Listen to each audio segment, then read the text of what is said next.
Okay, a matched pairs design is a special type of block design. All right, so it's still grouping people, but it's either going to be blocks of size 2, or in some instances, it's blocked because each individual subject is getting both of the treatments at some point.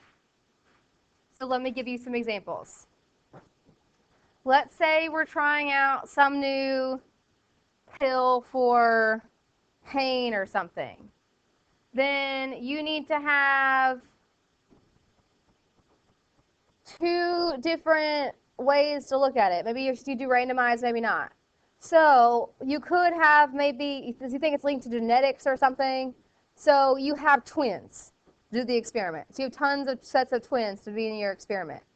So your twins, each one of them gets one of the treatments, right? So each, if you're doing a diagram, you'd have the entire experiment going on, but there would be treatment 1 and treatment 2 multiple times for each set of twins, right?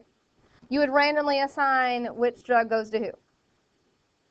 Maybe you have brother and sister pairs, so something about genetics, girls and boys or something. Maybe you want to try out different exercise routines, but you want to see how certain people react. So maybe I do an experiment with this entire class, and I take you guys and I say, this week, or 1 week we're going to do a Zumba for a week, and 1 week we're going to do a CrossFit for a week, all right? You guys are both going to have both of the treatments. So that's also a matched design. So you still randomize though. So out of this class, I might say number 17824, picture my calculator, you guys are going to do Zumba this week and everyone else is going to do CrossFit this week. The next week we're going to flip-flop. You want to randomize because what if the first treatment has an effect on the second treatment? Okay, so you're going to randomize so that you can kind of account for that. But so matched pairs is a special type of block design where you're pairing people together or you're giving both treatments to somebody, something like that, okay? The other part of chapter 13 we need to talk about is variables. We know what lurking variables are because we've already talked about them this year, all right? Lurking variables, like for example, there was one a few chapters ago where it said cell phone use led to improved health or something. Why did we say that cell phone use did not equal improved health? Right, there were lurking variables, right? It was all about like economics, right? If you have more cell phones, generally you have better health care, so you have better health in general, right?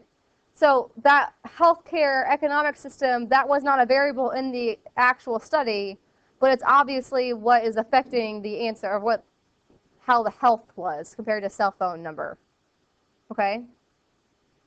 There's also such thing as confounding variables, though. And you'll see these as we move forward in different places. But a confounding variable occurs when 2 variables are associated in such a way that their effects on a response variable cannot be distinguished from each other. So they're so intertwined that you're trying to answer a question and you don't know which one caused what. You can't separate those. So I have an example from a different textbook that I can read you. So they did an observational study with hormone replacement, okay? And they kept track of the number of doctor visits per year and the age of the woman that was going to the doctor. And it says the women who chose to take hormones visited their doctors more often than the women who didn't take hormones. And did the women in the hormone group have fewer heart attacks because they got better health care or because they took the hormones? Well, you have to go to the doctor to get the hormones. So they're keeping track of how many doctor's visits. Is it because they've got more doctor's visits or just because they're taking the hormones? There's no way to separate that. Those are confounding variables. I don't know which one is the one that caused the result. Or what about age? Older women are at greater risk of having a heart attack than younger women.